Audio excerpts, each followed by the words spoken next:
তোমাকে বলছি, ঘরে কোনো চাল নেই, ডাল নেই, কি রান্না করব? ছোট ছোট ছেলে মেয়েরা না খেয়ে রয়েছে, ওদের তো খেতে দিতে হবে। আচ্ছা, আমি গ্রাম থেকে কিছু খাবারের ব্যবস্থা করে আনছি। তুমি তো জানোই, খরার কারণে আমাদের জমিতে আর কোনো ফসল হচ্ছে না।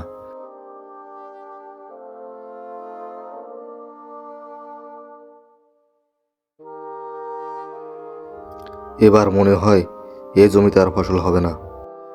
হে ঈশ্বর, আমাদের সকলকে সাহায্য করো। এবছর আমাদের ছেলেমেয়েদের যে কিভাবে বাঁচাবো তার তো কোনো উপায়ই নেই। আজকে যতটুকু খাবারের ব্যবস্থা করেছি, এতটুকু খাবার খেয়ে আমাদের সারা রাত কাটাতে হবে।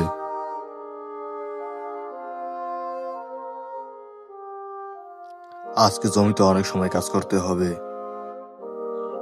কিভাবে জমিতে ফসল ফলাবো?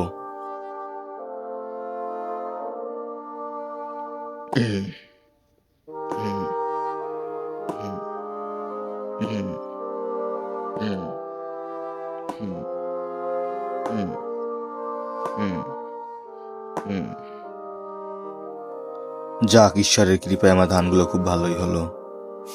ছেলে মেয়েদের নিয়ে এবার সুখে শান্তিতে বসবাস করতে পারবো।